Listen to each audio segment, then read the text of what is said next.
All right, we need a motion to open the public, the regular meeting. I'll make that motion. And a second? I'll second.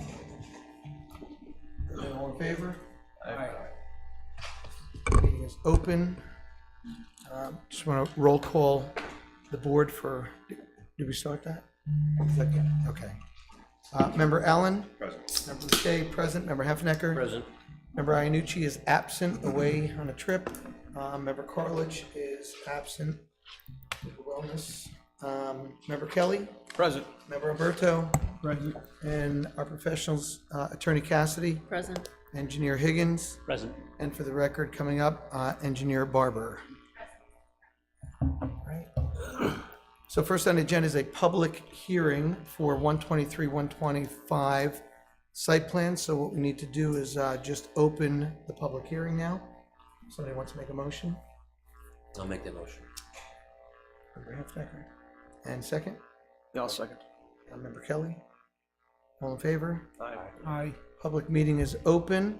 And before we get going, I'm not sure there's anybody here that wants to share with the public meeting, but if you do, just take note that the board pretty much remains silent, looking for your comments only so that we can take those under advisement and discuss those as well. And if there's anything that we can answer tonight, we would certainly do that, but otherwise we might not say anything, and don't take that as a positive or negative. It just is what it is. So with that, is there anybody? Mr. Chair, before we could begin, if we could just read the notice into the Yes. public record as well as confirm that You we have that, received mailings and publication. It is if you have it. Yes, Terry will read it in. Thank you. Please take notice that the Village Planning Board of the Village of Monroe will hold a public hearing at Village Hall, 7 Stage Road, Monroe, New York, 10950 on February 25th, 2025 at 7 p.m. or as soon thereafter as possible on the site plan application of 125 Elm Street LLC for a motor vehicle repair shop to be located at 123-125 Elm Street, Section Block and Lot 207-1-2 and 207-103. Is it supposed to be dash three? The proposed project will consist of merging the two existing lots, expanding the existing structure into a two-story, 8,000 square foot building, 4,000 square foot footprint, with accessory parking to be constructed on lot 207-2-9. A copy of the application is available for review in the Building Planning Department located at 7 Stage Road, Monroe, New York, 10950 from 8 a.m. to 4 p.m. By the order of the Planning Board of the Village of Monroe, Jeff Boucher, Chairman.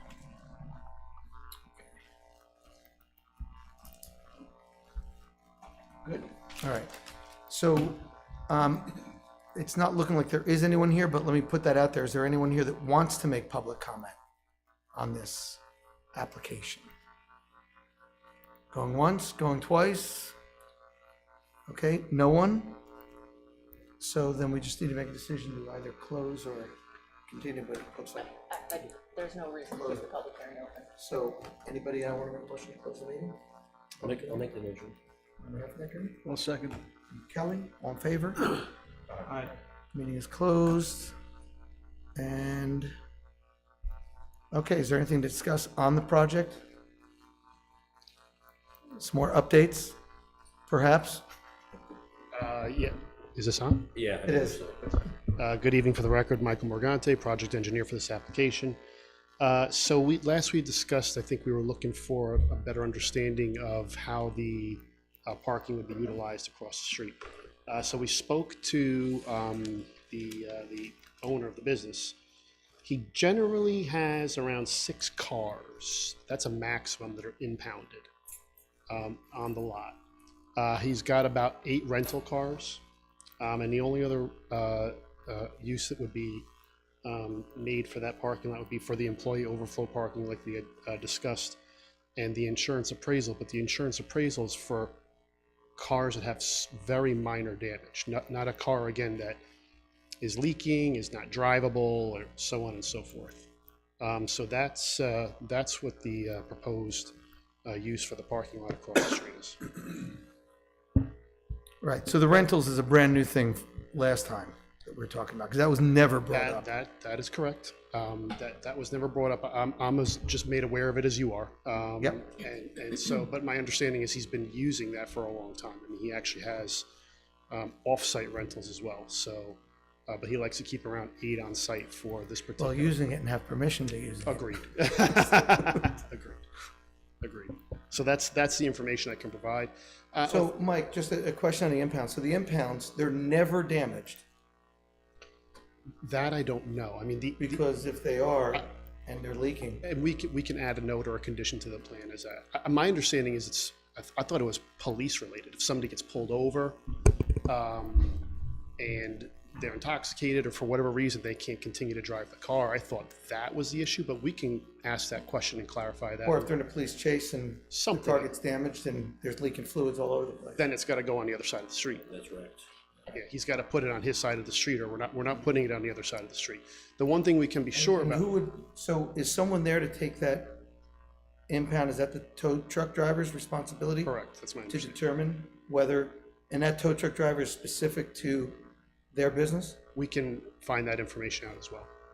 But I presume yes. I can confirm it though. I presume no, I don't think they have a full-time tow truck driver. Yeah, it could be almost anybody. I'd say they have an impound, Please- contract with an impound lot, Who has the key maybe to the maybe. access or something? And then you have how many drivers, and are they all gonna check that? I think not. I agree. I think the concern is an enforcement issue, because we're now asking our code enforcement officer to distinguish between this type of car versus that type of car versus another type of car, which may or may not be readily available. I think that the biggest issue is the insurance appraisal, because that could be a whole range of things, but usually if they're in for insurance appraisal, it means that there's a claim against the car, a claim for the car of some sort of damage. So I'm concerned that we're gonna get into a year later after this approval and we have a CO, all of a sudden, what was described has now morphed to what we've been trying to avoid Right. all along, which is the appearance of, and I think Junkyard, right. of a junkyard, and why the code has that restriction that they have to go get a ZBA variance. So the ZBA may shut this down to begin with.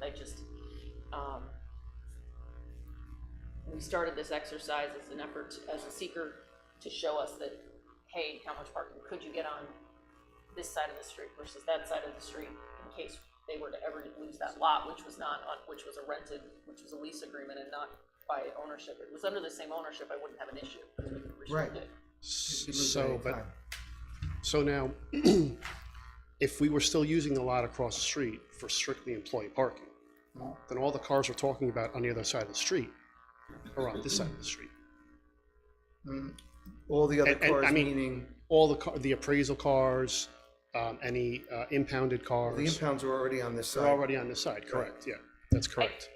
I think the exercise was to show that there was somewhere to go if you lost that lot. And what has happened is your client, and I understand, went, ooh, I can get more on here. Well, no, And let me stop, no, we were concerned that we could stop the use if we didn't have adequate employee parking, because if we lose the lease, then we lose the operation of the business. That was really what prompted. I understand it, and I think it was a valid exercise to go through, but what that exercise is involved into is, hey, what happens if we lose the lease? Do we have enough space to now, oh, we have enough space and we're gonna use the other lot, so now we're double the amount of parking, regardless of how you classify the parking.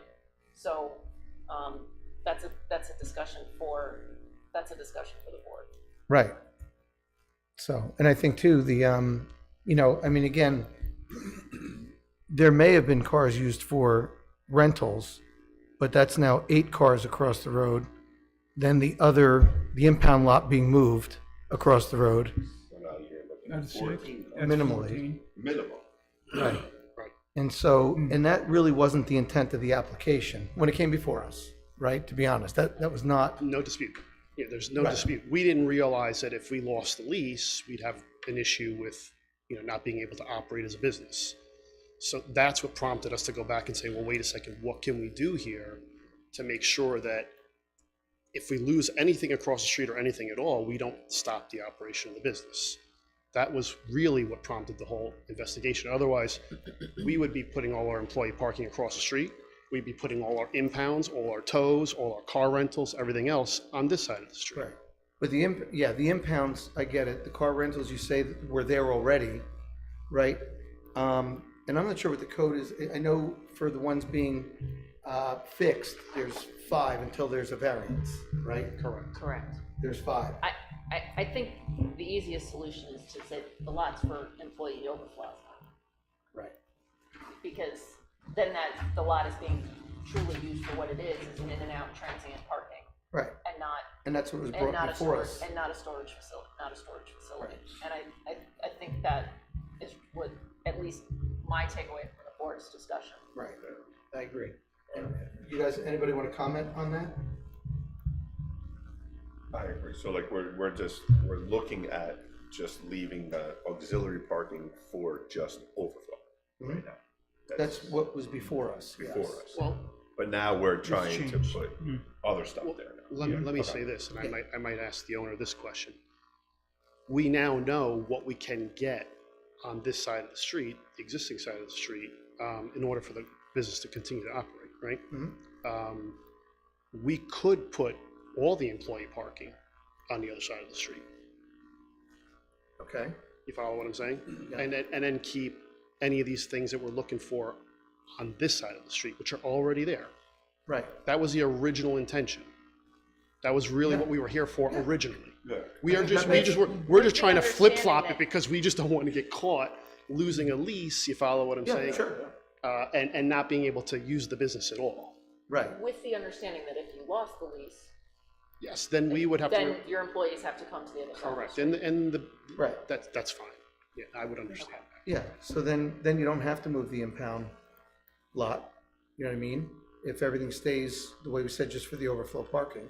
Correct. Let me confirm all this with the owner. Yeah. But I think, at least now we've got some wiggle room. We've got it both ways at least. We know we can operate if we lose the lease. And we know that if we don't lose the lease, that we can operate even better. It's really what it comes down to, or at least the way we originally intended before the board. Right. Sure. Because Michael, like you said, initially, it was just for employee parking. Agreed. And therefore, employee parking, the neighborhood doesn't see cars there overnight. They leave.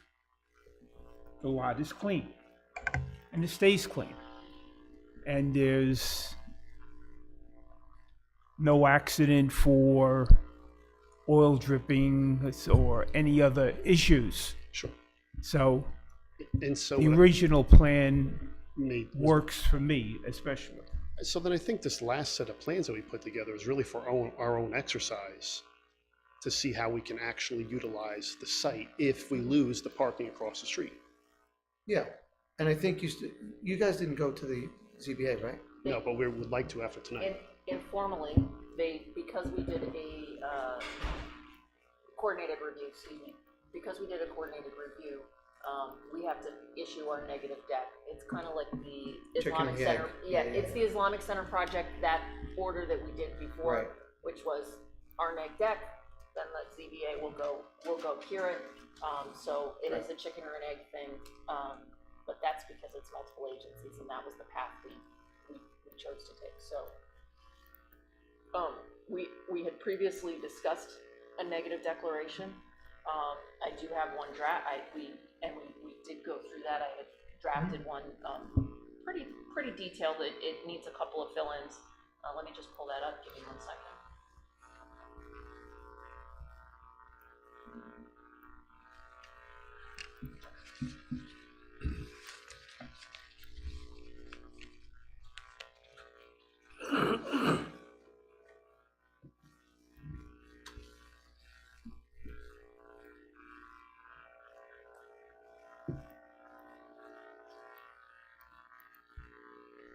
So, since we've previously gone over, I just want to, go to the items that need to be filled in first, and then we can summarize at the end if the board wishes to take action tonight. the one topic of discussion was, the applicant is of the position that the site has, this is for, excuse me, will the proposed action impair the character or quality of important historic, archaeological, architectural, or aesthetic resources? The site adjoins the Orange County Heritage Trail. The applicant is of the position that the site has operated for several years, so the expansion does not create an adverse impact. The county has indicated that it is willing to grant a license to permit the existing fence, which encroaches onto the county lands, to remain. We've had significant discussions about that. I've received correspondence that it is in process. I would, of course, I don't necessarily hold that up, but would certainly make it include that were the counties not to approve the license and it not come through, that would be a condition of approval. So if we did not get that, the project would not move forward. Right. So, we did get a, I think we got a SHPO letter, I thought, somewhere in the file. So I can add that, the SHPO, I believe there was, Mike, in there, right? Yeah, there's a no effect finding No letter. effect finding, okay. Discussion of landscaping. In this instance, the applicant has proposed limited landscaping in the vicinity of the building due to the existing conditions on site. Applicant has proposed a landscaping easement on the adjoining parcel to provide the necessary buffering between the proposed commercial use and adjoining residential use. The planning board, and I have it highlighted here because this is your finding, finds that the easement will offset the impact of reduced landscaping on site. And again, I'm working with the applicant as to acceptable language, and obviously we can include language that is suitable landscaping agreement in the form will be a condition of approval. Because again, if that doesn't come through, then the whole Right. neg deck falls through. The discussion I do need, lighting. I have highlighted, I have no discussion on lighting. That's not accurate. We've discussed lighting. I went through and I showed you guys all the lights on the Mike, site plan. I don't have anything like that. Okay, I apologize. I didn't say we didn't have a discussion, I said I don't have it in my That's document. the way it was. I got No, you. it literally says insert discussion. Yeah, and as a reminder, Mike, for the board, the lighting that is there is what? I know we talked about a little bit of additional lighting as well. So across the street, they have some lighting on the poles that lights that particular parking lot area for the Yeah. employee parking adequately. There's also similar lighting on our side of the street that And that lighting across the street doesn't spill over toward the neighbors. that's been there forever. We haven't added it. That's what's there. So Yes, we need to check that though, because when it comes back like it is, and we open up the case, as an applicant, so we want to make sure the lighting doesn't spill over. So it's existing lighting that's on the poles understand. across the street. As far as I can tell, on the right-hand side, there's a lot of vegetation. So I think they're pretty well screened. That's pretty obvious. The only other side you have is the street, which would only be spilling pretty much over to us. Isn't there to the left side? If I'm facing that lot, your building. Correct. To the left side, there's a residential dwelling, Right. but we're only using half that lot. So half of that parking area to the right is the one that we're using. So all the lights I'm talking about are on our half. I think there is a light on the other side, Right, but that's from That's not yours. Frontier. It's not part of my use. right. My understanding is that those lights have been there probably for decades. I don't believe there's been any negative impacts on any of the surrounding dwellings, whether it's residential or That I commercial. don't know. What say you, Dave? We had talked about lighting before. I don't have any of my comments, so I think, we looked at it, identified it as existing and, let Okay. it go, but I think I mean, if I'd asked the board to actually take a Right. drive by. Yeah, I don't think that- I've gone by in the daytime because you can see everything, but I haven't gone by at night. I mean, my personal opinion, I Well, I don't don't see want that to it's do excessive official lighting and there's lighting, but significant spillover I onto agree. neighboring properties. What we can say, is that, lighting fixtures, are existing, and the project, will not result, in an increased impact, because essentially you're using your current conditions as your baseline. Does it make it worse? You hope it makes it better. And then I have accessory parking has existing pole lighting. Any additional lighting fixtures. To meet, what's this, It shall be dark sky. dark sky compliant, Shall, fully shielded. any additional No lighting glare. fixtures, beyond those that are existing That's fine. Yeah. And shall comply with those. shall comply with the village code. Be shielded and, okay. Meet the dark sky. Sky compliant, whatever that standard is. So essentially, what I'm,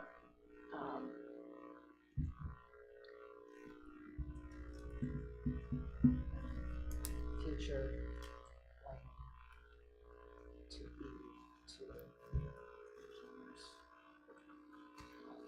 satisfy something to that effect. So if there's changes in the lighting, Dave has to look at the lighting plan.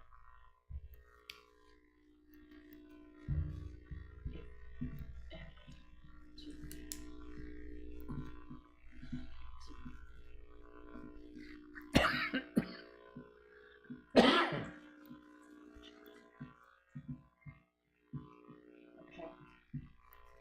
Parking, we just addressed. So just to be clear, rental cars, Impound. impounded cars, anything for insurance appraisal on the existing side of the street is fine. Right. Okay. So, Back to the original. Adding your notes, Joe. So you can Back to. Oh, Off-site parking it was all there. shall be used It was all there from last week. daily employee parking only. Just so I'm accurate, with respect to the storage vehicles, because I know this has changed, I drafted this a while ago. Storage vehicles for the auto repair shop, the applicant has provided space for approximately 26 cars within a fenced-in area. This parking exceeds the threshold of 51.0. Applicant acknowledges that a variance, and I cite the code. Applicant acknowledges that a variance from the zoning board of appeals will be required. I always include dumpster, solid waste. You presented, are we now down to one dumpster or two? Is it two? We have one on each So side? that's another discussion. I'm glad you brought that up. It's another discussion I had with the owner. Currently, what they do is they use one dumpster and with some additional garbage cans just for, you know, the small amount of office space that's generated. So one dumpster is adequate for us. And whatever trash from coffee cups, lunch, things of that nature that goes into a regular, you know, bag of trash will go into a garbage can, be next to the dumpster, essentially. So we don't really need two dumpsters. So I think. Is there no requirement for two? I don't know what the, No, the enclosure is the bigger issue. right. I would propose a single dumpster. He does provide a dumpster enclosure. And that's how I'm being told they operate right now. Dumpsters and any additional trash receptacles to be. You know how many days a week they're doing pickup, trash pickup? I mean, is it overflowing or is it then? That's not, I haven't, I mean, I've been to the site several times. I have not seen any issues with litter and debris flying around. I'm presuming at least once, or probably twice. Because, you know, what they do mostly is cardboard. Right. So, you Do they have know, a cardboard, do they have two, like a dumpster and a cardboard, garbage one? no, they just have the dumpster. Most of the cardboard goes in the dumpster. They put everything in one. They'll use trash in garbage containers, and cardboard will go in the dumpster, Gotcha. generally speaking. Gotcha. Yeah.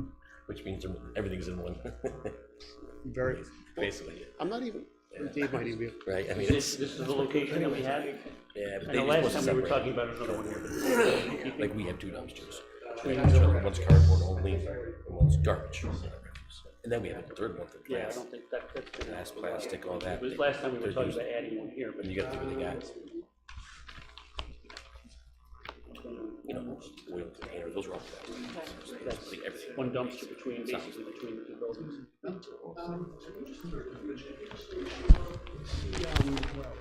want to make sure we're for sure looking at the latest site plan. I believe that's it.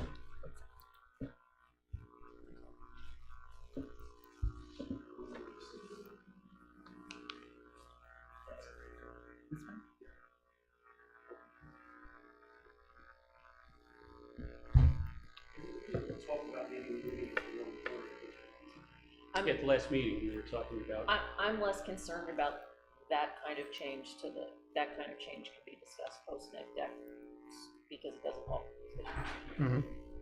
Give me conditions. Because right. it's, you can't make drastic changes to the site plan, but minimal changes. There's only two spots. It'll either be where it's currently proposed, or we may, could potentially move it to the other side where we had talked about. Right. That could be something we can work out with the board when we come back after the ZBA, hopefully, and/or we'll see what kind of ZBA comments I get, which could also shape some of the things that are going on. So I think, based on this, and so I've been modifying as we've been chatting. I'll just go through this as quickly as I can. Description of action. The action consists of the merger of two tax lots, 2071-12 and 2071-3, for construction of a two-story, 8,000 square foot addition, 4,000 square foot building footprint with accessory parking located both on-site and off-site, SBL 20729. The proposed action is an expansion of an existing motor vehicle repair use, location 123 125 Elm Street. Reasons supporting this determination. 1, the Village of Monroe Planning Board has given due consideration to the subject action as defined by 6 NYCRR 617.2B and 617.3G. In preparation of this negative declaration, the Planning Board has reviewed and considered a short-form environmental assessment form Part 1 dated May 21st, 2024, the SEAF Part 2 dated September 24th, 2024, and expanded EAF dated September 25th, 2024. After reviewing the short-form environmental assessment form for the project, together with the expanded narrative, the Planning Board has concluded that the environmental effects of the proposed project will not exceed any of the criteria for determining significance found in 6 NYCRR 617.7C. Will the proposed action result in a change of use or intensity of use of land? The proposed action will increase the intensity of use of land by expanding the existing motor vehicle repair facility. The applicant submits the modification of the site to increase both on-site and off-site parking. Provision of curbing will mitigate the increase in intensity of the use.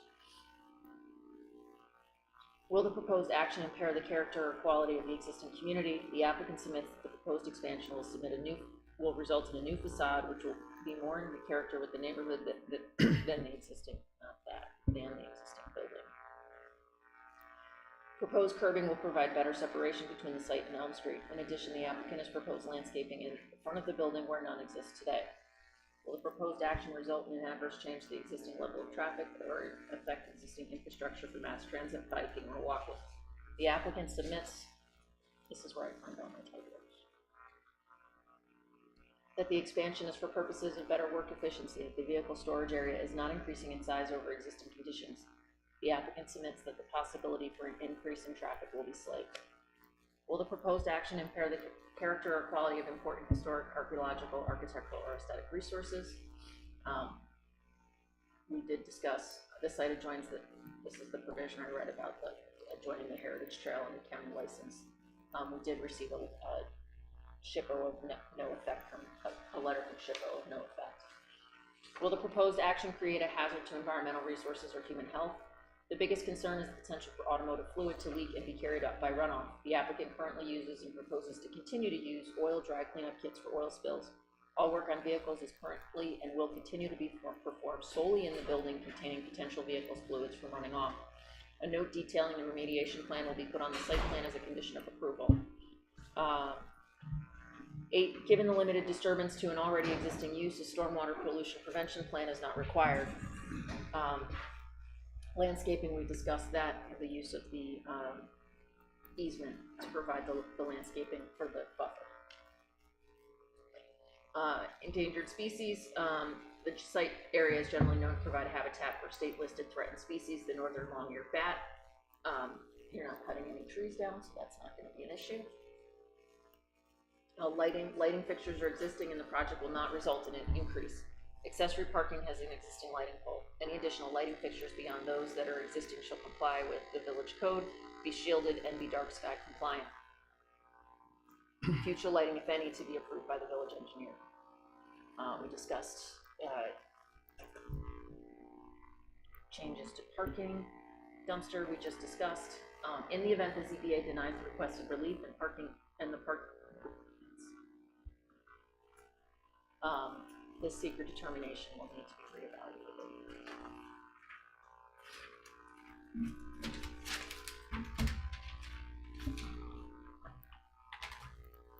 there anything else you wish to add? No, Dave, are your comments satisfied?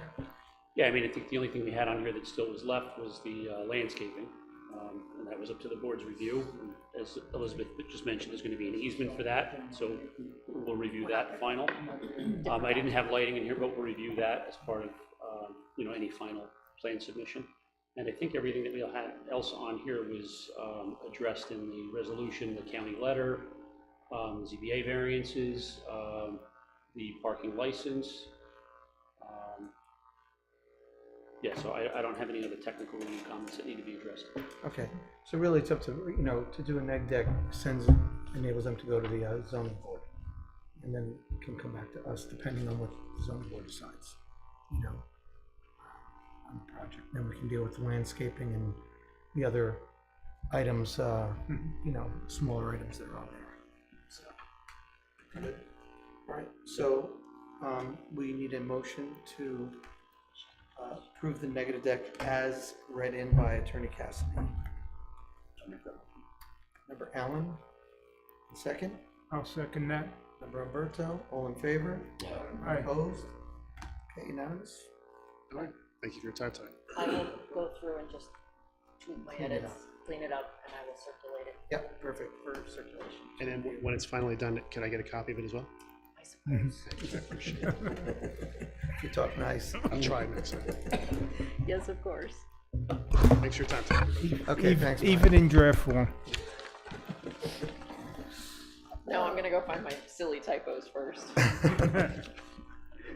All right, so next up is going to be 581.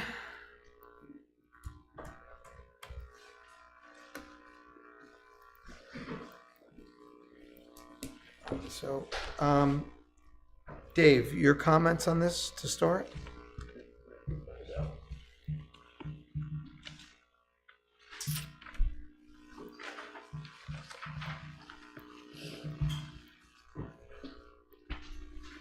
All right, so I know we went through these at the work session, we had 11 comments. So really the ones that are outstanding. Well, all of them are. Okay, so we haven't touched them. This is just for, okay. So So we're looking for lead agency. we're really here just to start the process, Gotcha. the formal Yep, motion. Yep. So there's, from a review perspective, there's not much change. We're here Okay. to declare lead Lead agency. agency, right? 10 for lead Starts agency. 239. Are the plans sufficient for 239, do you think? I think so, yeah, and Okay. I was gonna say, since the work session, I know we did receive a revised EAF form. There were That a was couple- what I was Couple thinking, items yes. to be addressed, which they did do. SHPO and wetlands. Yeah. Right, and there was a letter from their wetlands consultant And SHPO. indicating there's no wetlands on the property, no regulated wetlands on the property. And then there was an email just basically outlining the historic and archaeological resources being across the street, across 17M from the project, the property. I think ultimately we're gonna wanna get confirmation from SHPO on that, because I think this was just your email that we had, right? Well, I mean, I did doubt, I don't know if this was also showing. We're gonna be a pain, please get the letter. Yeah, should just be a Yes, please, sorry. They should have followed up, even if they sent you an email, they usually followed up with No, a what he did was he used the online. Chris GIS system, which is a great place to start, but I'd like the letter. And we're not using that to hold this, that's not gonna hold up tonight's. No, and I think, Elizabeth, I can't even remember the name of what we're calling it, the, our own historical committee. They're not in the historic district. They're on the border of it. Right, but that wouldn't, they're not in it, so it doesn't trigger that review. I'll double check, I think it does, but I'll double check. yeah, you can double check. I think the code is it does. And if it did, what would I need?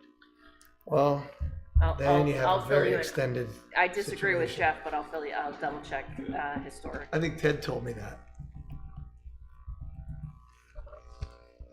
Because it triggered it for 3:30. Is what Ted said. We triggered it for Ramapo, not 330. Okay, Ramapo, same. Ramapo's in the district. trust me, I'm opposing the district. All right, check that anyway, if you would. I'm happy to check it. I don't believe this property's in the district. It's across the street from the district, Yeah. but it's not in the district. I do think it's adjacent. No, I'm sorry, not that particular thing. I mean the code. I think it triggers. I will double check and get you an answer. Okay, that'd be great. Thank you. Then I don't have to look it up. You flutter it off on her? Okay, so really what we need to do is, did you draft and put them together? Did you put them together or separate resolutions? I have a resolution. I have to edit it, because, I treated it one way and I'm gonna change my mind on you. Okay, give me 1 second.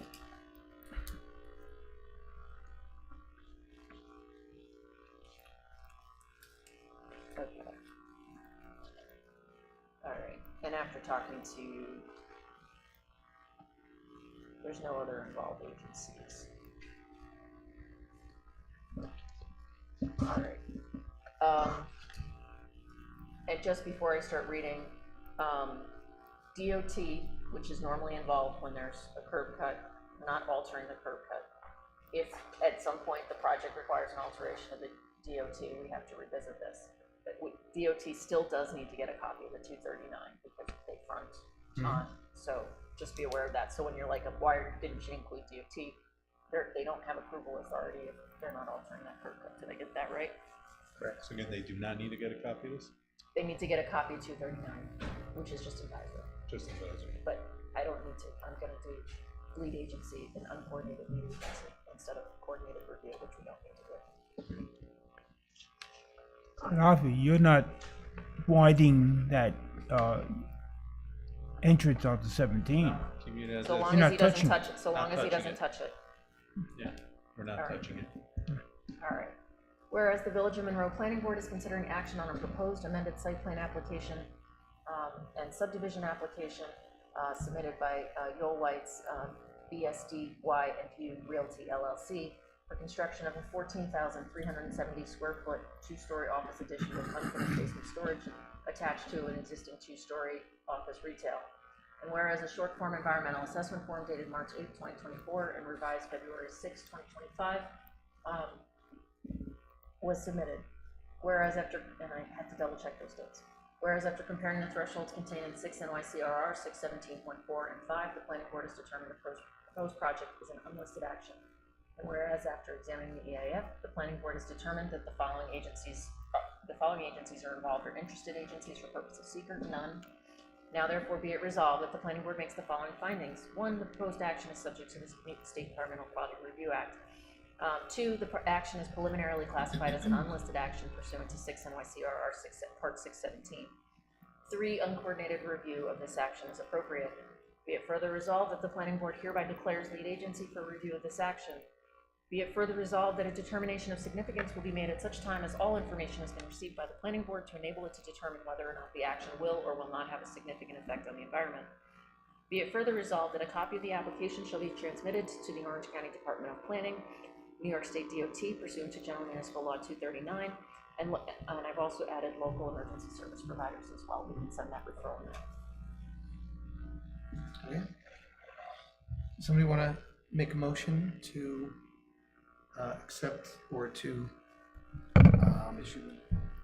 for lead agency, the I'll make a, Agency and 239. and 239. I'll make a motion that we become lead agency for this new project. And this project is 14,000 square feet? Yeah, and change. 14,370. Yeah.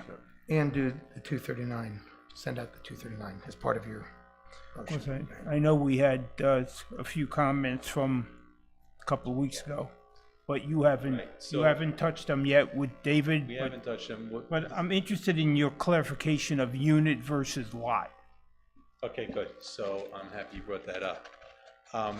We are, because what he is doing is instead of renting out, there's 2 existing buildings and then the proposed building. So for the 2 existing buildings, instead of renting out the buildings, you know, the space, to companies to lease, he's selling the space. So the way the village code is being interpreted, and I have to ask you about this afterwards, Cassidy, with Elizabeth, but the way this is being interpreted is that this is what's called a subdivision. So it's not a subdivision in that we're drawing lot lines and dividing parcels, but we are selling off units, so that is classified as a subdivision.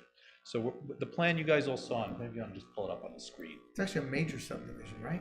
No, No, so- well, that's what we're still that's what- evaluating, yes. because so your code defines major subdivision as, lots. It's not a lot, it's a unit. Right, It's a unit, right. So so there's a the- little quirk okay. in the code. Okay. From a practical reality, Now, is that a ZBA determination? no, that starts with Jim, because he's the first. Or? And I was or gonna ask building you if you inspector, got any whoever other. that may be. I'll follow up with you, I'll follow up Yeah, with you. because we need to prepare that plan. So, my personal 2 cents is,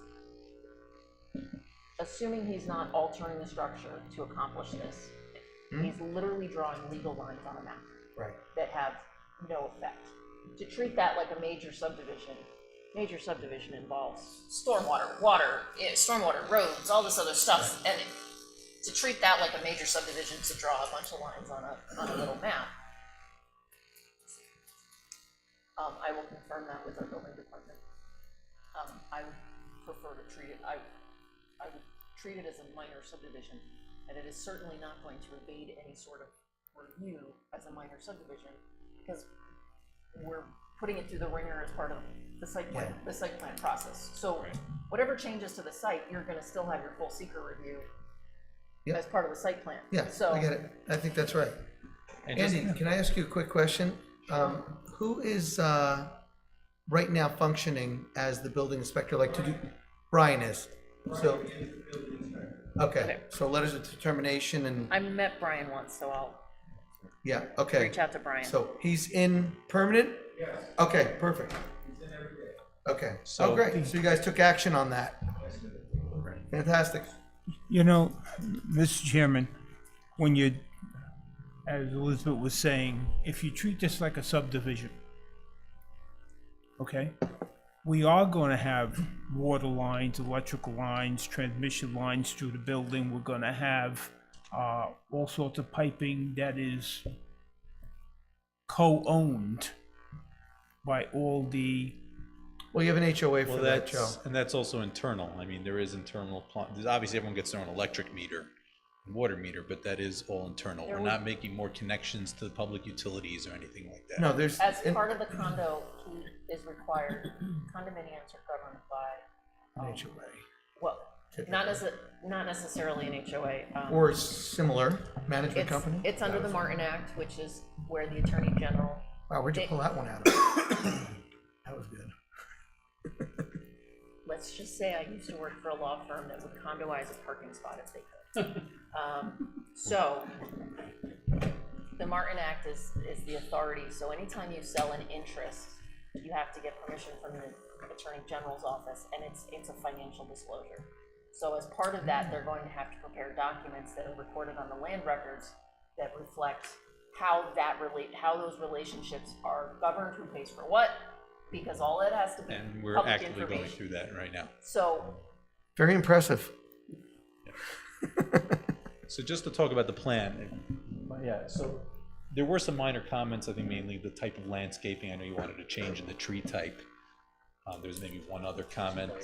Yeah, the tree is being too close. Lighting, we're gonna adjust 2 lights. Other than that, I was here 2 weeks ago in front of this board. You guys liked what you saw, and the plan is to continue with this. The only, in terms of technical perspective, I just want to set some elevations, you know, just for construction and all that. But we're pretty much sticking with this plan. At this point, it's just all procedural to get this to the finish line. Yeah, I mean, the only thing I don't know that I saw, it may be in here, but a landscape, like, have you seen the color forms that we do, like the where it shows the trees and plants? Did you get We one can of those? prepare, If send not, me a we'll sample. give you a sample of what, so you guys still have Perfect. more of the Yeah. illustrations. yeah. Yeah. So are there any improvements to the actual existing buildings themselves, or you're just putting that building on the back and then obviously? Well, there is, just simply because they are going to be doing some construction. I mean, obviously, they're setting this corridor. So I Right. would assume in doing that, and I know the architect does have some plans, and I can circulate the renderings Right. and all that. There are some plans for that, but other than that, yeah, they're not altering them, just obviously you want to freshen them up if he's putting all this in. So, I mean, I have a question, that when you sell these individual units to people, do they have to come in front of us? No. Well, No. Well, why not? well, if, so, Say if they go in there and then they put this, whatever, so. Well, they right- still gotta follow the code. So the that's what I mean, use, like, so the condo regulates the ownership, okay? But I can almost guarantee you, and part of the condition of approval is gonna be that we see it and we approve it, is that they can't change the building without either coming before the planning board. But the odds are that people buying these condos are going to continue the use of the existing use, so long as the use carries over from office to, right? I get that, but when they sell that, their interest in it, They're So- only, right? I mean, That's all recorded on the land records. So they take subject to those restrictive covenants that say you cannot do X, Y, Z. meaning no one could go ahead and say, hey, you know, I'm gonna build up and just put on another floor. They have to. Put a do things balcony. Yeah, they have to do things within their space. They're not allowed to do things like that. I mean, people always, anyone, whenever you move into an office, will reconfigure it to how. But isn't it true, like, doesn't the HOA have that standard guideline, what they can and can't do? Exactly. Yeah. And it's on the land record, so somebody buying won't be surprised, they're gonna get you can't do anything. Anything that touches internal, like if somebody comes in and reconfigures internal non-structural walls, they're gonna be getting a building permit. The odds of anybody using that space, given the way it's configured for something other than what it's already approved for, which is general offices, is relatively low. You know, Right, someone's not gonna go put a auto body repair on the first floor because, yeah. I'd be more worried about somebody saying, you know what, I like the color, Yeah. you know, blue on the outside. no, Well, the because they HOA don't own, Exteriors are all, they right, only own governed. from So it's the, gotta be governed, right? they own from the sheetrock in, they don't own the outside. All right. That's a good one too. like roofing Is that and right? all that, They have No, nothing- it's So it's all just the that internal. HVAC Yes, gets right. taken care of by the HOA. HOA and that, any alterations to The that. snow removal, the garbage, Right. all that stuff. They don't It's own the basically outside of just the like an building. HOA. Right, and Right. anything, That makes sense. any That changes to makes that, sense. I'd have to come back here. Right. Right, to do Yep, any of that. okay. So I know I do need to prepare a subdivision plat, obviously. I'll Which is get in touch with probably you. gonna be a So- floor plan. Any more questions on that? Because we have to Yes. second the, They oh, go ahead. have like a Choco Cheese take office. Thank buildings you. And do There's the something else example. with it, right? I mean, like, they did, right? Did Choco Cheese take, yes. They took 6 stores and made one cheesecake Yeah, so factory what's out to stop them from doing that? the same That's thing in it. this building. So you put a condition. You make a condition, and you make it as part of the declaration, you require them to put it in the declaration. That if they're gonna take any walls down or whatever. that If they're gonna combine units, Lots, come on. Mhm. And if there's a change of use, again, they would have to come. yeah. The building We can- inspector we can inspects include that. them. We can include that as a condition. Mhm. And you can put it on the note, and you have the map and the declaration cross-reference each other, so the map references the declaration references the map. So, Yeah, good point. note it. Yeah. Well, certain organizations might want 2 units for their space that they need, Sure.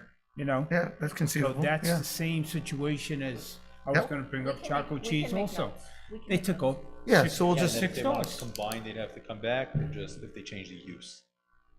We can talk about that. For purposes of tonight, the sole thing we're trying to accomplish is declare lead agency and, 239. 239. So, Oh, go ahead. so Joe made the motion Second that, but and member Hefnecker. And all in favor Aye. and opposed? Okay, motions carry. Still, one more question. Yep. We're supposed to discuss a possibility of an April public hearing. No. Weeks ago. That was any other project.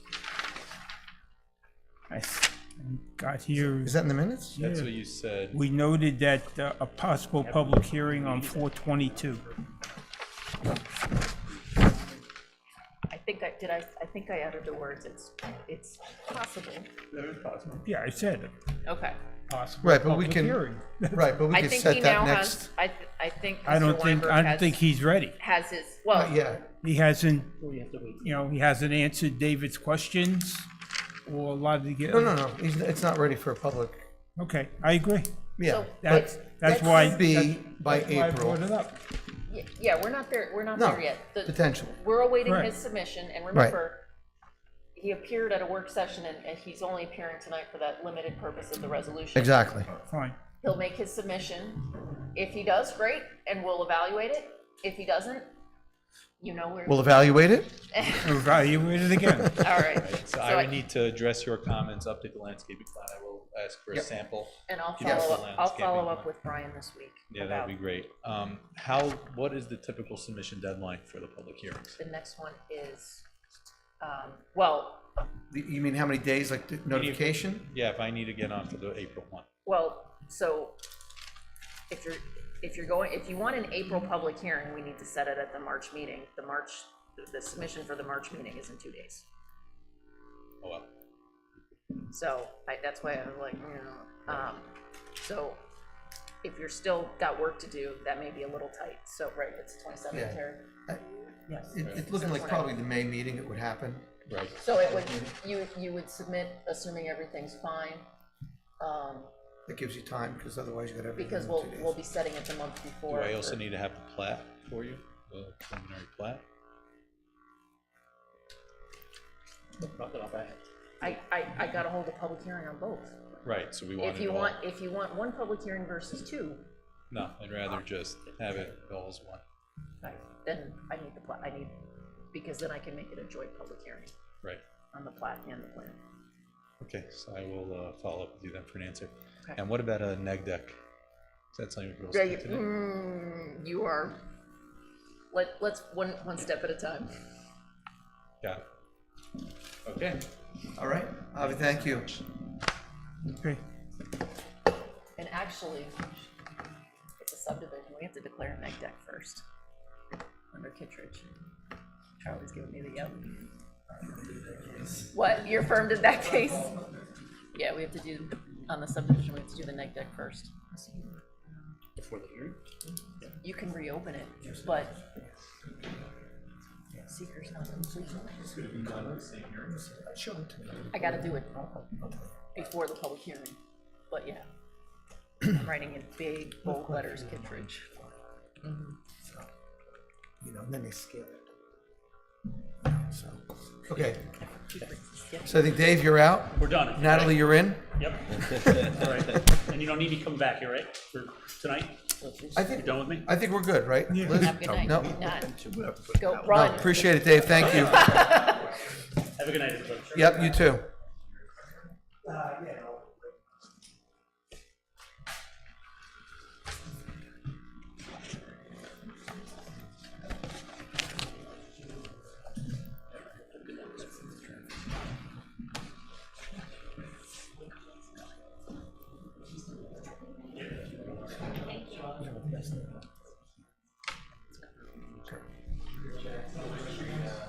All right, so we have 208 that's up next. Kirk, I guess are you the spokesman first?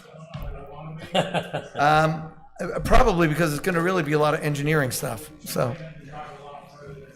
Just get your pen ready. So, 208 is back before us right now, and I'm gonna turn this to Natalie to, walk us through the status, where they are, and, I would say read your comments in, but it's like a small book. We'll just, Yeah, no. we'll just put it in. We'll Yeah. just put it in there. Yeah, I mean, that's know? what I would prefer to do, is just kind of go over high level, some of the changes I think that have been made since the applicant was last before you, and how those changes to the plan have impacted our comments, so what's new really. You know, ultimately, I think that the applicant, when I was last here with them, it was July of last year, and at that time, you had reviewed the initial submission of the FEIS, and you had asked the applicant to revise the FEIS, satisfying your consultant comments and your board comments, and also for the applicant to submit a draft finding statement. So I just kind of want to remind the applicant and the board of that. So, you know, once the board accepts the FEIS as complete, or adopts it, essentially, that finding statement has to be adopted within 30 days. So getting that draft from the applicant will be helpful for you to turn that document around quickly. Right. So then the applicant was before you in November of last year, approximately, to review the revised plan showing the loading dock further from the YMCA boundary. And I think that, I wasn't here for that meeting, but my understanding is that the board was, you know, found that plan favorable. You know, it mitigated some impacts or concerns that you received from the public related to noise and, you know, safety in proximity to the YMCA playground. I think that the plan now, as proposed, doesn't have any changes to the YMCA property or is contingent on actions on the YMCA property. So I don't think that your action is, like, relies on YMCA approval necessarily.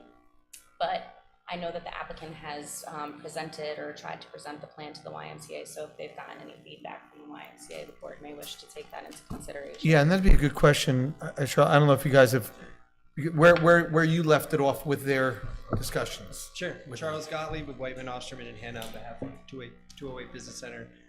Prior to us, well in advance of us submitting to this board, the FEIS, we submitted it to Tom Ollie, who's the YMCA's engineer. And I also believe on the board of directors. Yes. We followed up with him again after that email. Crickets. Then we submitted to the village.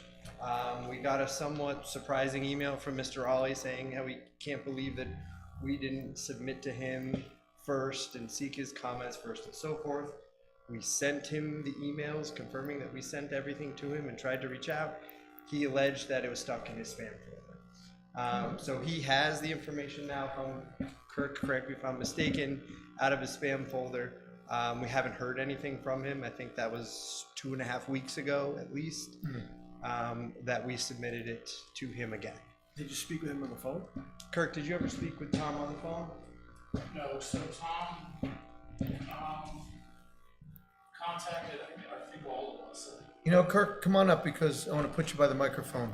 So Tom Ollie had emailed, I guess he heard about it through your newspaper, that we were before you with this alternative, and you had asked us in November if we heard anything from them. Yes. And we had said we sent it to them, but no response. So somehow they called into that. So Tom reached out, emailed all of us. I think, Jim, I'm sure you might have been on some of these threads. I sent him the emails that, here, Tom, we sent these to you a couple times. Apparently in his spam folder, resent it to him again. His response on the initial review was something to the effect, I just tried to pull it up, something to the effect of, wow, this is a big change. And then we'll try to look at it by the end of the week. And that was a couple weeks ago. I haven't heard anything since. So, and again, I think, you know, Natalie's certainly right. We don't need their approval. We just love it to be everybody playing nice in the sandbox and informed. So, yeah, and it sounds like you've done everything, you know, you can do, and for some reason, little technology issue there for Tom, you know, so. Happens. But, yeah, Right? it does, I mean, it does, really it does, it happens. So, but, and I hope he does call you back, and I hope you guys get to talk toward the end of the week. Did it sound, from your perspective, that big changes were positive or negative, or? I think so, yeah. I mean, how could they not be? Okay, We redesigned our site plan to try to accommodate. right, okay, great. So, yeah, perfect. Oh, well, did you want to talk about that more, or should I just keep? Oh, going no, with our high-level you know, comments? that was just the one thing I wanted to say about that, and then, however the board wants to go this evening, we just had some clarifications on the comments, and maybe some ideas to move forward, that might be a little bit more productive than what we did. Yep, so, All right, so just another comment that we had that I think that the board should be aware of and really is like a topic of discussion is that the applicant is proposing to plant at least 10 trees off-site as part of the 1-to-1 offset that's required by your code. You know, we have some questions about that and think that there need to be some legal agreements in place for that to occur. with the village? Yeah, with the village or the town, depending on where those trees are proposed, because I think the FEIS discusses both the town of Monroe Parks and the village of Monroe Parks. So really, an agreement to permit the applicant to install the landscaping on property other than their own, and also considering a maintenance responsibility, and also a guarantee that, the plantings will thrive, and, a certain period of time where they would be established, so that, it's just not a sapling that dies and then it's over with, right? So something like that. And also I think that as part of that, the applicant will need to kind of get the board will want the applicant to get buy-in from the respective town or village boards to make sure that, they're okay with this. Another thing that has changed since your last review is that the applicant is proposing solar panels on the rooftop of the building. Your code would allow this up to 10% of the total roof area without impacting the height calculations of the building. So right now the applicant is proposing 42% of the roof area. So right now a variance would be required if they continue along with that area. And then also our memo notes some other considerations for the applicant as far as setback from the edge of the roof and limitations and things like that in your code that they would need to comply with. So 1 second, Natalie, on that. Kirk, why 42%? Does that cover the building, the energy?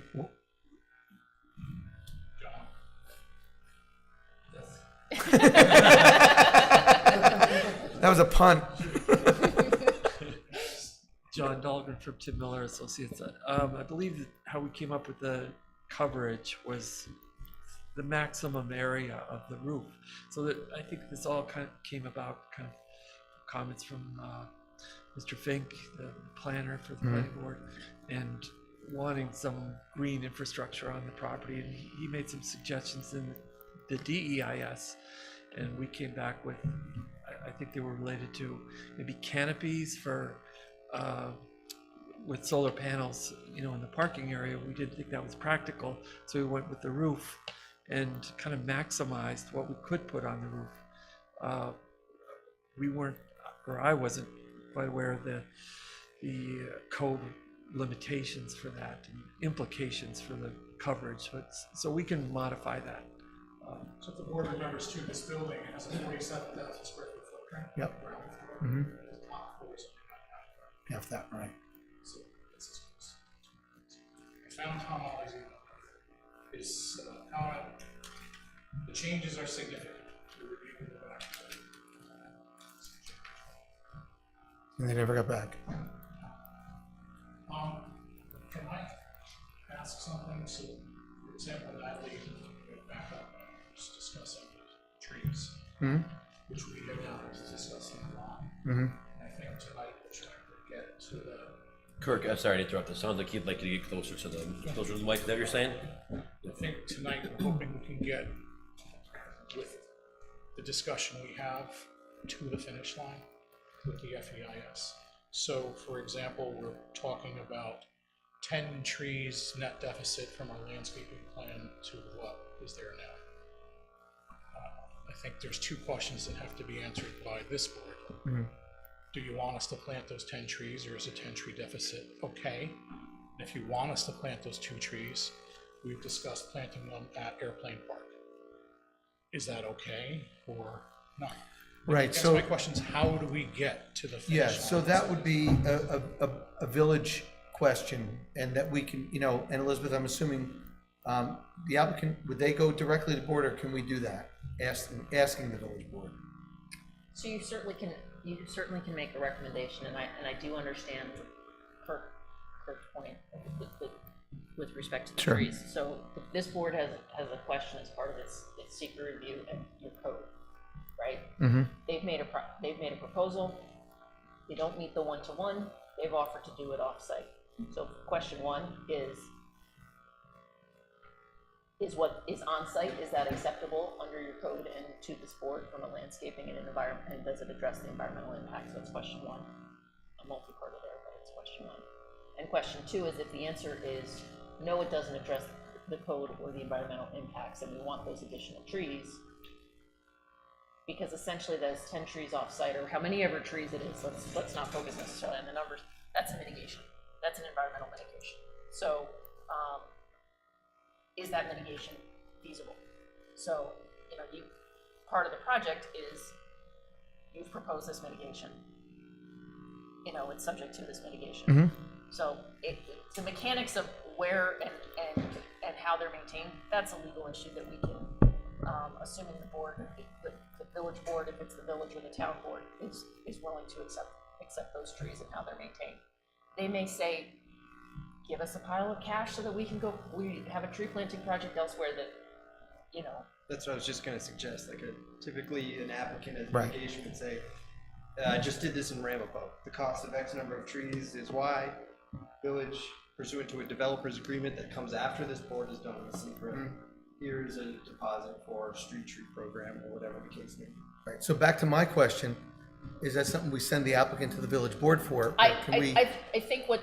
Can we and- just put a letter over to the board? Well, I certainly think, and I have had a call with Elise Rapute and the village attorney, that there is gonna be some reach out by the applicant, on this and a couple of other issues, particularly, we'll get into it, the timing of traffic and, you know, there's some developers thing, that they're just gonna have to have a general sit down with the, you know, village board, because there will need to be some village board sign off on some of the things. All right, so maybe then it's a collection of whatever else is Right, coming there's- up too, and there's 2 or 3 things you I don't guys wanna can do speak that. I don't wanna speak for Charlie, but I'm assuming that he's gonna have a list of, hey, we need to address this issue, Right, this issue, this right, issue, and you're gonna want a work So session or yeah. something. Yeah, and I would say we also have to remember that no other involved agency, like the village board, can make a determination until this board completes the FEIS. Yes. So if you put down potential mitigation in the completed FEIS that talks about, we're okay with not planting 10 trees.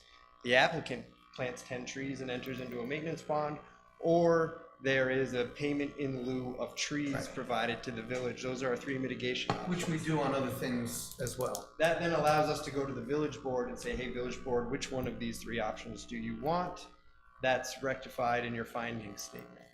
Yes, So so really, so I would say with the trees that have come down in our village, it would be great to see some trees planted. You know, If- the point that you just made, in many land developments in the village and the town of Monroe, we have what you call payment in lieu of land. Right, that's what he was just saying.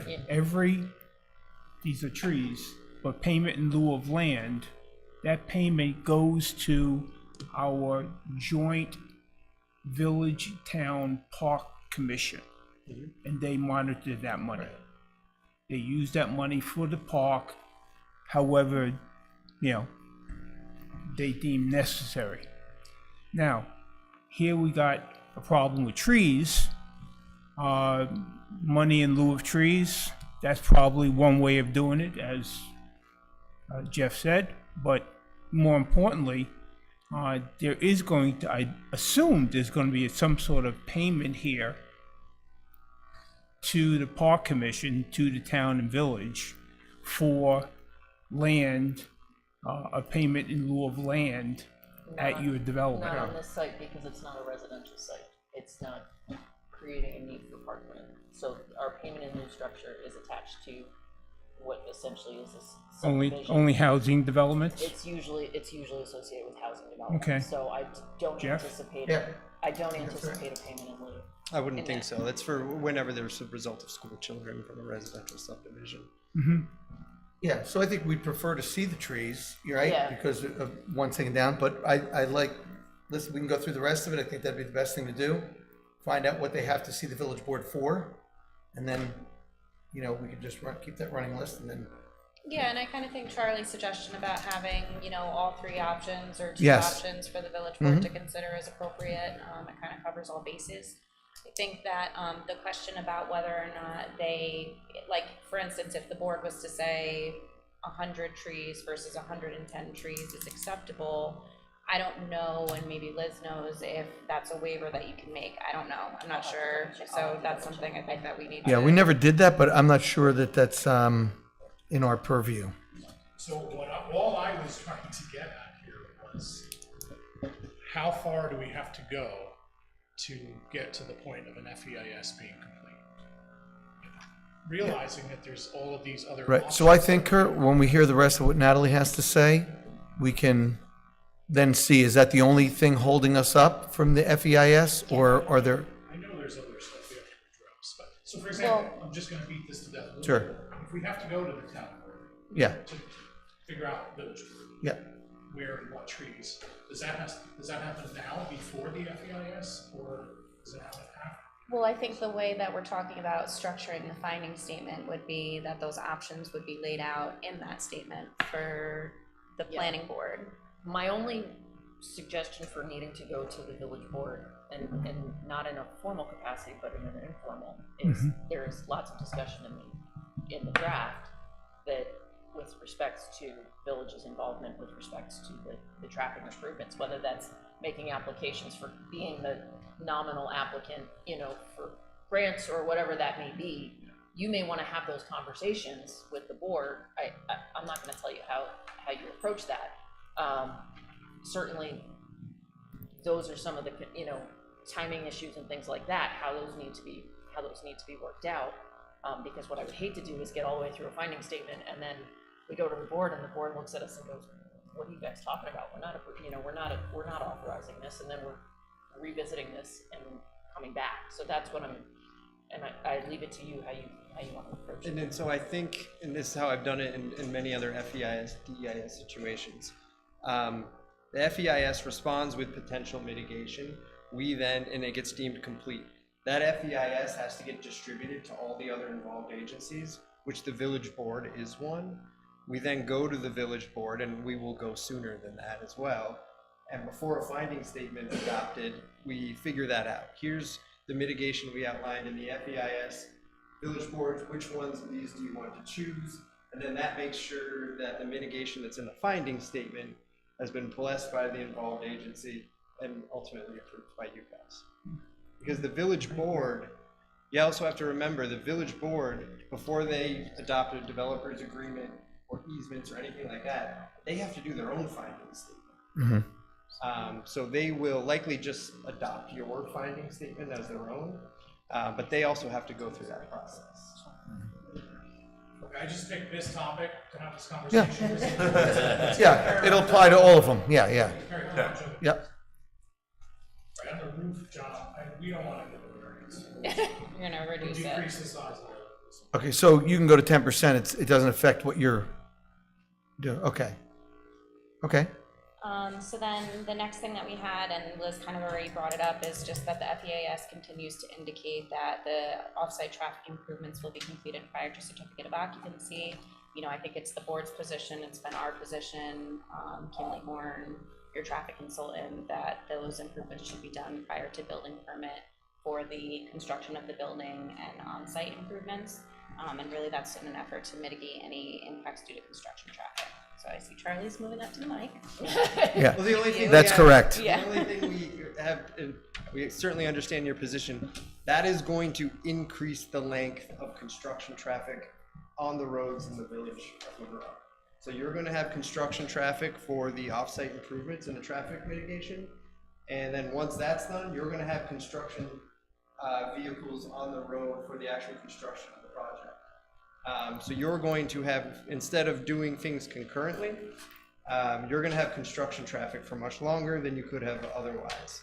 Now, one of the things that would be important to flesh out, and I think that Ken Worsted, our traffic engineer, can work it out with now John Collins, I believe, or John Canning, excuse me, is at what point can we start construction of the building? Because certainly we don't want to put brand new asphalt down, have our construction vehicles come and ruin it, and then have to replant the asphalt. No, I think, Charlie, one of the things that we'd love to hear you guys say is you're paying for it all.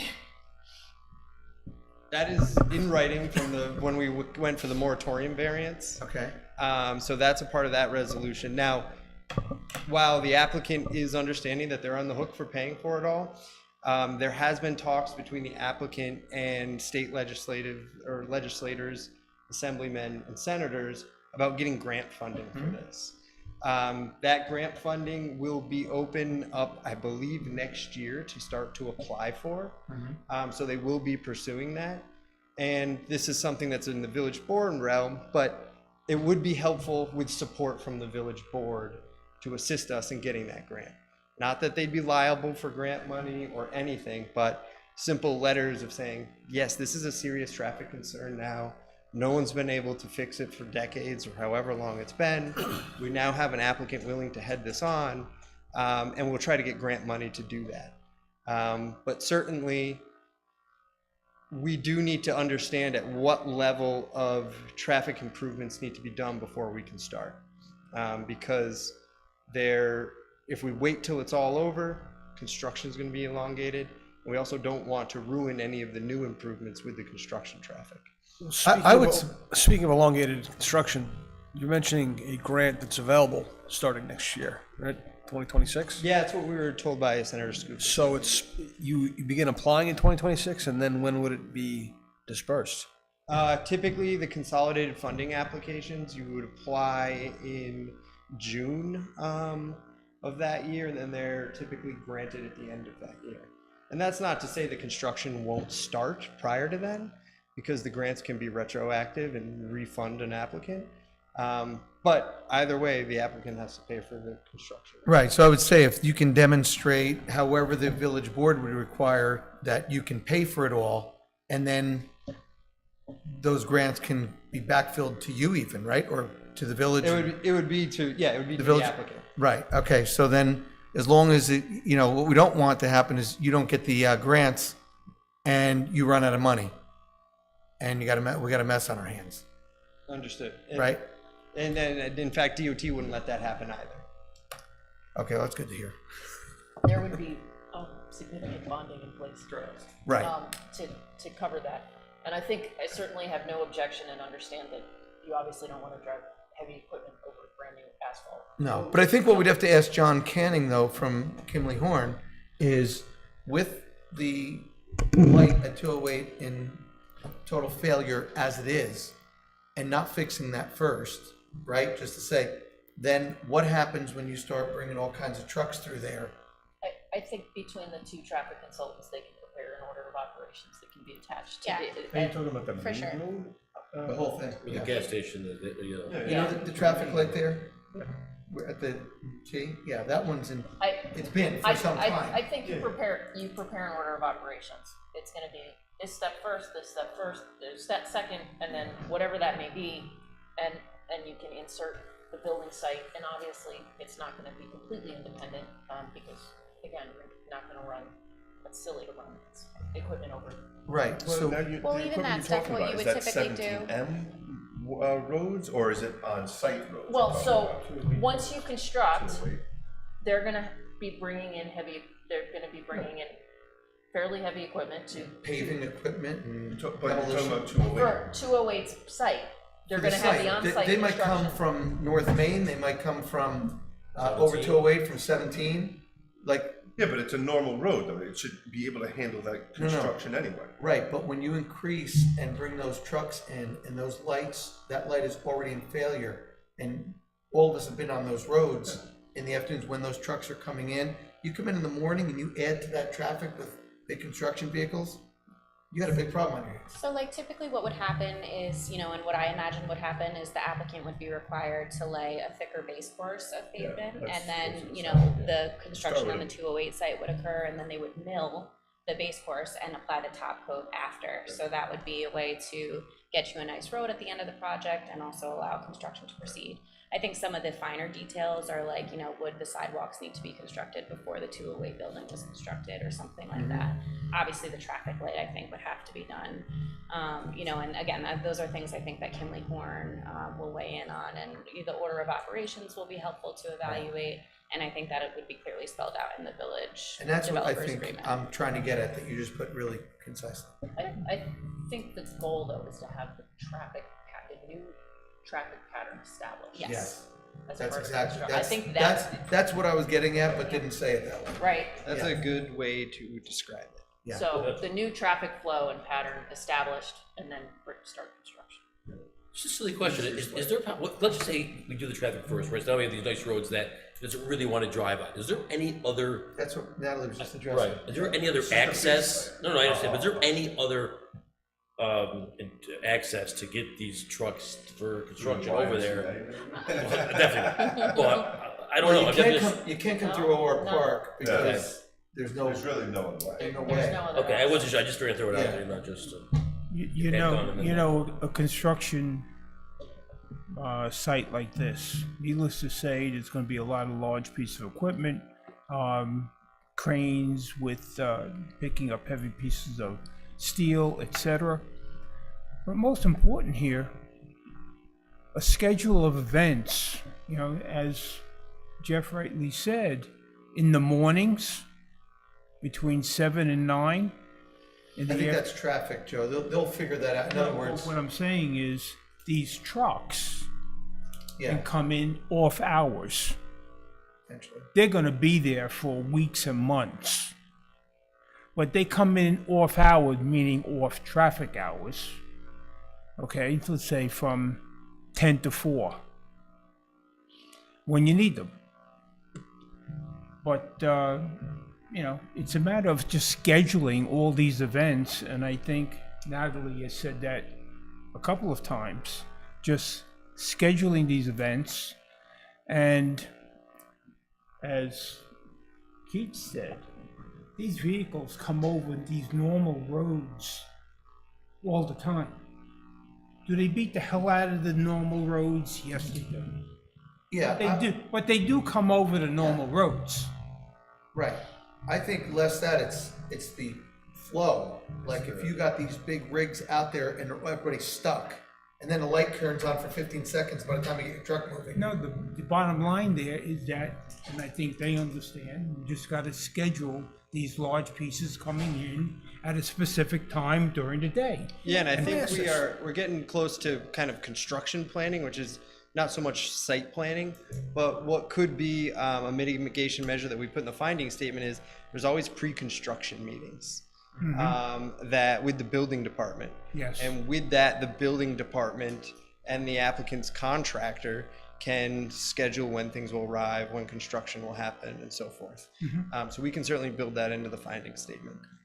I think also, you know, another condition of the finding statement could be what you just suggested about scheduling construction vehicles, delivery to the site during off hours or, you know, off-peak hours type of Yes. thing. So that's something that the board can also Yeah, carry when school forward. buses are all coming out when that's like the nightmare. Exactly. No, you're right. Actually, kind of talking about construction improvements for traffic and the site, one of the things that the applicant revised as part of their recent plan submission is they're showing now 2 phases of disturbance. So that would be the off-site traffic improvements and then the on-site 208 improvements. So we've asked the applicant to confirm and acknowledge that it is their intent to remain under 5 acres disturbance through that phasing effort. And if it's not the intent, then they need to comply with the new construction general permit requirements and request a disturbance of greater than 5 acres. So that's something for the applicant to consider too as part of that process.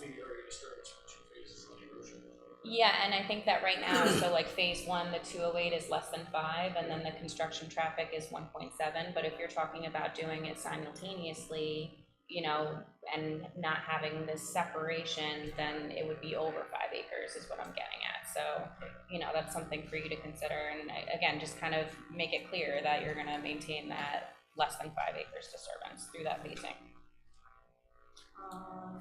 The other thing that I wanted to bring up is about the village's ability to support the project with their water supply and water capabilities. So we've asked the applicants to clarify some of their demand calculations and estimates in the FEIS, and simultaneously we've been coordinating with the water department to get their general disposition on, you know, whether or not they have the capacity or whether or not they would issue a will serve for the project. So, you know, once I have an answer from them, I'll relay that to the board.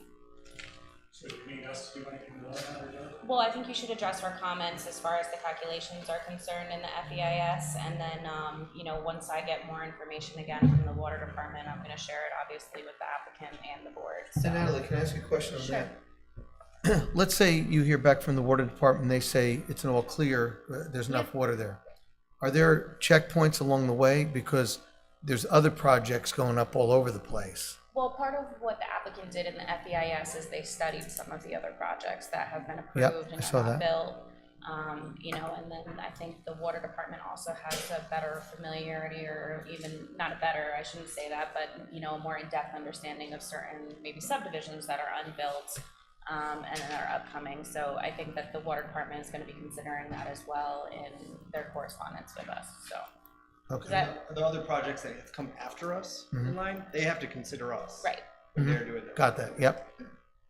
When you say our water analysis, you're talking about just for our site, not the village wide. yeah, pretty much, but also we've asked for, your FEIS to discuss the peak day demand, of the system.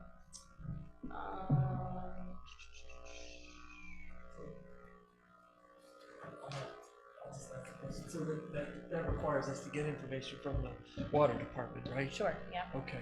yeah. We've attempted to get information, so we'll. I contacted the water department when we started this project, and they said, how much water are you gonna use? It's about 8,000 gallons. I do know that there has been some changes in the administration there, so I mean, that's part of that, and responsiveness could be, you know, due to that, but, I'd like to bring this full circle for everybody's, you know, comfort level on this project, so, you know, if I have to be the liaison for that, I'm willing to. That'd be great. As far as the sewer capacity, I think we've already kind of resolved this. I think that right now our recommendation is that the finding statement include conditions that prior to issuance of a building permit, the applicant get their approval from the Orange County Sewer District. I have indicated in our memo, we're aware that changes in sewer capacity for Orange County Sewer District have evolved since your initial analysis. You know, I think for the planning board's comfort level, we can go with these findings and these conditions, but, you know, for your own due diligence, you may want to reach out to them for current estimates so that you're aware. The other thing that has changed from prior submissions that I think is important to kind of discuss a little bit is that previously the applicant was showing retaining walls bordering the YMCA and the applicant's property. We had raised that there was an issue with the retaining walls in proximity to lot lines and that it was non-compliant with your code. So the applicant is now proposing to do a steep, what they've called rock cut instead of the retaining walls. And we just have some concerns that, you know, once they start excavating, and what if it's not rock and it's just soil, and then you have a condition where you have a steep disturbed soils that could undermine adjacent parking areas and such things. So I think there's some additional work there that's needed to kind of confirm that the plan that they're proposing will work, because really you don't want it to come back to, oh, you know what, it's not rock and we're gonna have to do the retaining walls anyway, and now they need a variance and it's all circular. And I think that— So soil testing is what you're, Not necessarily, maybe it's some test pits and things. Adjacent to the YMCA. Right. Where it's currently a rock cut on their site. So okay, assuming we'll encounter the same thing. yep, We'll document it somehow. right, okay. And then, Oh, sure. Go back to sewer. oh yeah, yeah, 12.2, page 7 of your comments. It says FEIS indicates application connection can only be made following conclusion of seeker. yeah, I was gonna say that should be a recommendation for the finding statement, so it should be italicized. I'm not sure, what are you gonna say? The next thing says, accordingly, we recommend the findings require that prior to site plan approval, the applicant will approve of application to the sewer district. Yeah. They won't take an application until the site plan's approved. Oh, I thought that that was your seeker needed to be completed. Okay, so then we'll have to update that and fine tune the language. I think there's a way to make that work for everybody. So again, You also they're are gonna aware of it. be- I emailed them, they know the project's coming, they said they have capacity. They told us to put in 3 laterals. Typically, it's after site plan approval, but before the chairman's signature on the site plans. Should I the sewer district is They want split emergency. finished with everybody else, and I can get your. Yeah, okay. Well, you're also gonna be preparing the first draft of the finding statement, so, you know, however you wanna condition that, you know, we'll look at it and make sure that we all agree.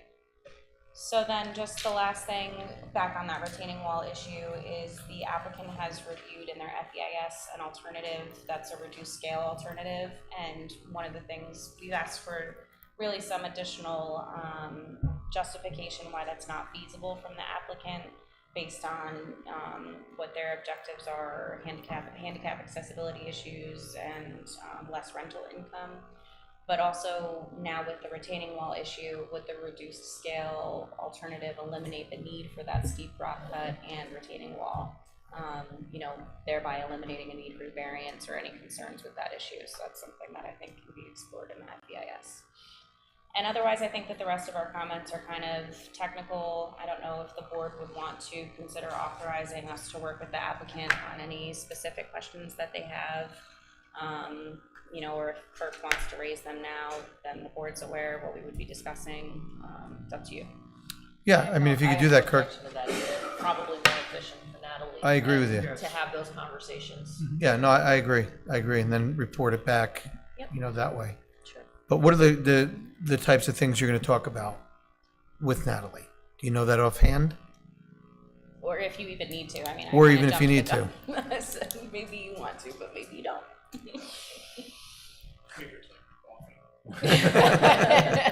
Well, I'll be involved in that discussion. No, I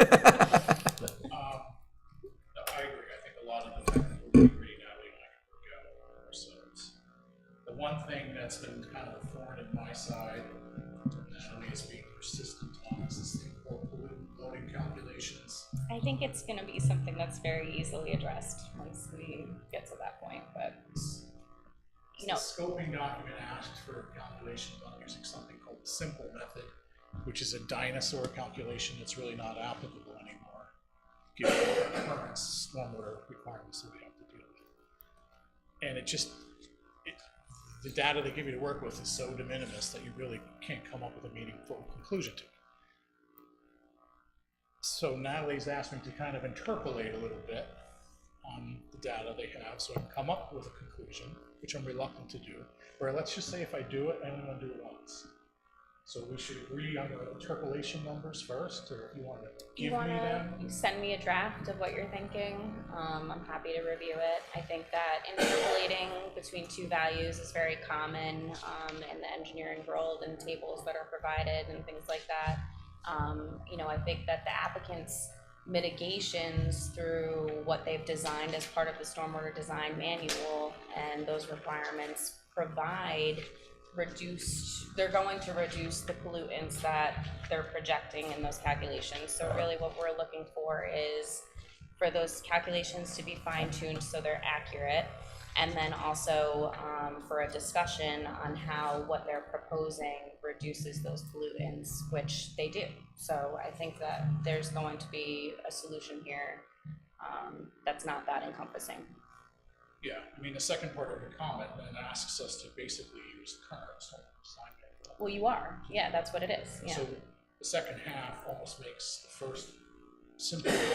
It's irrelevant as far as. Well, not in the sense that it's projecting, you know, and calculating what's to come. So I think that this, like I said, I think it's for the purposes of making this document accurate and then justifying the mitigation. And I really think it's there.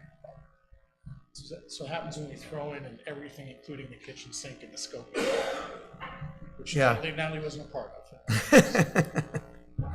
The only one other thing similar to trees that I see recurring that I'd like to see if we can get past is size of trucks that we're using on the turning movements, and how we're going to agree on limiting deliveries and times of deliveries and things like that. So we've used the biggest truck that we think can safely navigate the site, and the new layout makes the radiuses much bigger, actually. So we can accommodate a small tractor trailer. We're not going to accommodate a tractor trailer that's 80 feet long. But then the potential tenants to try to bring a truck like that in there is crazy. It's just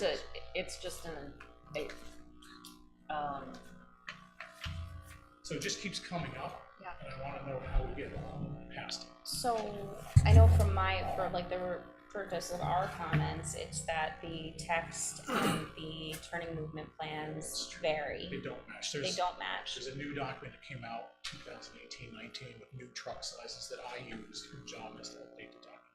Okay, so I think that once that's completed and the consistency is there between the documents, and you've studied those larger vehicles that would be used, I don't think that the planning board, I know myself, wouldn't have an issue with you using something smaller. It's just that you've studied the worst case scenario, and then the planning board can, you know, effectively say, you know, they've studied that such and such truck of such and such size safely navigates the site. Anything smaller than that is acceptable, type of thing. Right, so even in John Cannon's comments, for example, Kinley Warren, he mentions that, yes, we've used these trucks and studied the site, but, you know, I can't guarantee the board that a bigger truck is never gonna show up to try to implement this fix. Yeah, so, I mean, this becomes an So we're enforcement gonna go thing. round Yeah. and round and round. But all the planning board, and Liz, you can stop me if you want, but I think all the planning board can do is indicate in the findings and their resolution that, you know, this is the truck that was studied. We nothing can, larger than that. Charlie had said he could maybe put something in potential lease. yeah, so Good idea. that would be a great idea. So it's always just a matter of enforcement, and I have this in multiple municipalities where, oh yeah, no, we're not gonna let it, and then I think my biggest concern, because I actually just had this in another municipality where the applicant said, oh no, we're never gonna have this. Promptly had completely neighbors all screaming, and then when we take him to justice court for code enforcement, he's like, it's not my problem.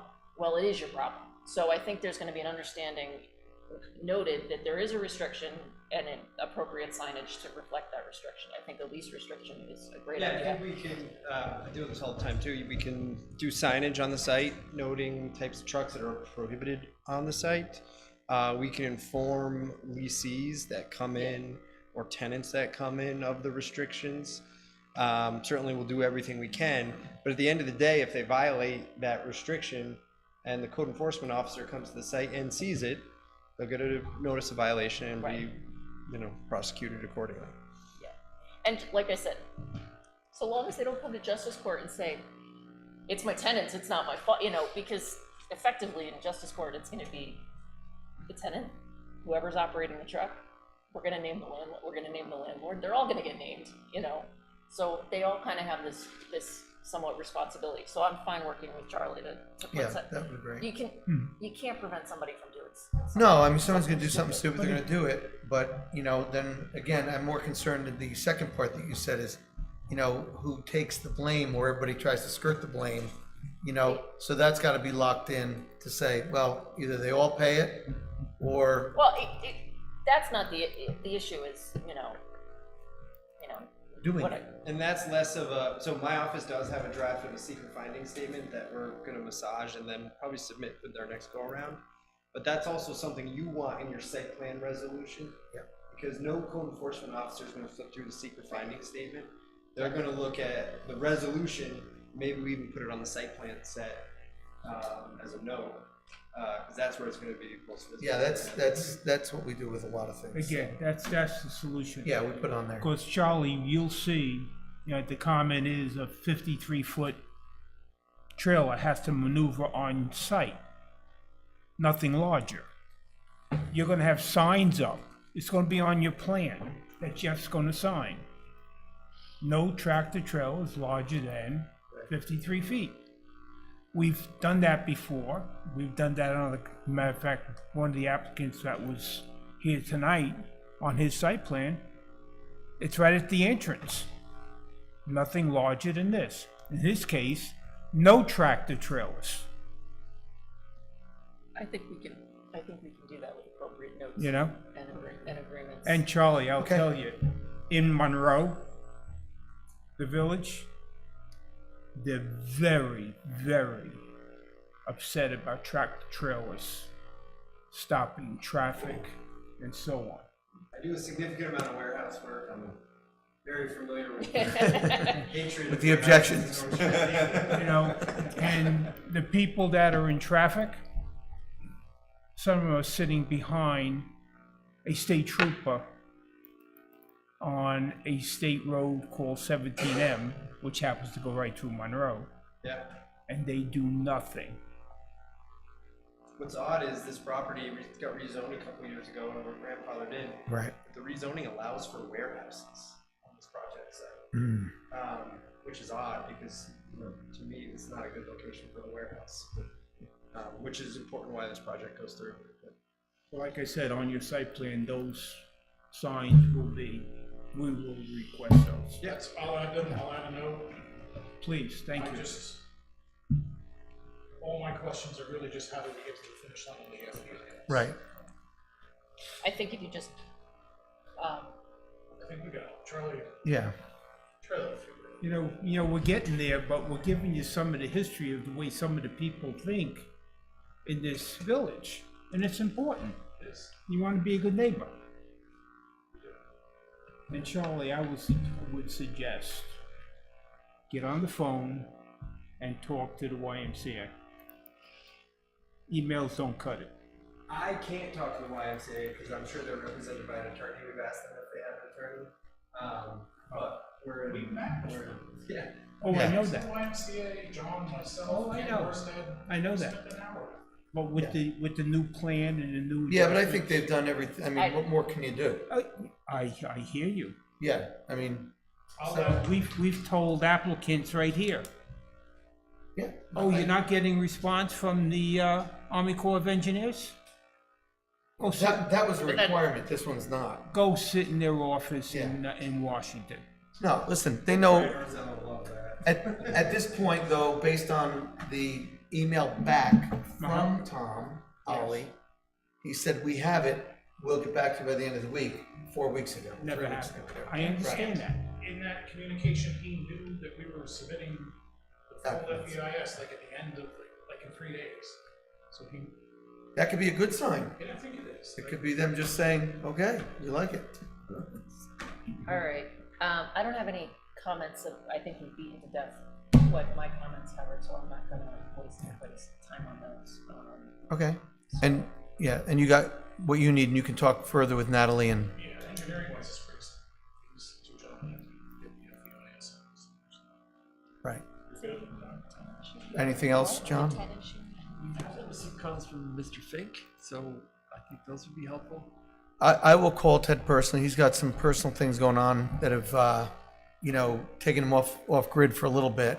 But I'm hoping to be able to contact him this week. So. He had very limited comments in the last go around.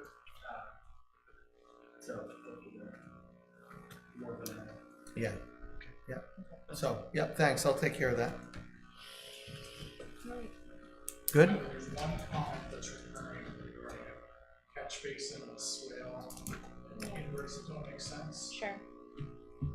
I can't describe it to you easily, but it's going through the job of the FEIS.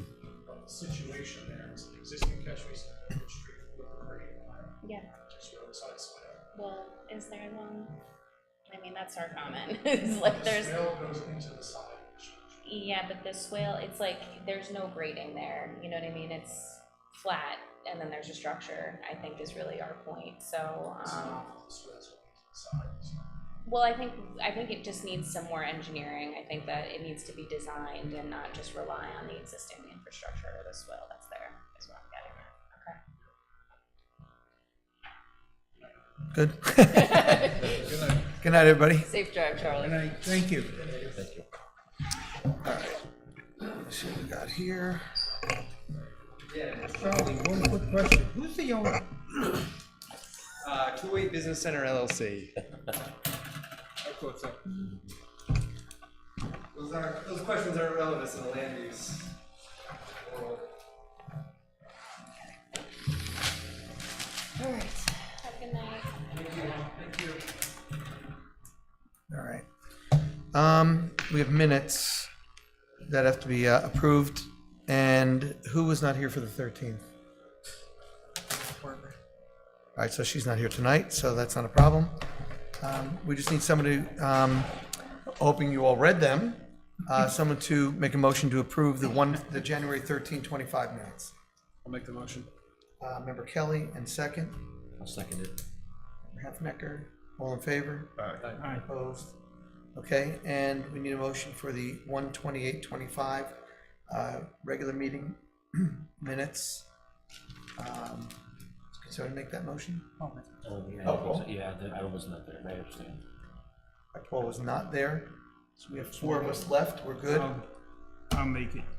Okay, Member Umberto and Member Kelly, There was second. only one item on that. It was short. Oh, It was It was a short one. That one was less than 5 minutes. Okay, so 1 abstention on Paul, all in favor? Aye. Okay, so. Motion to close.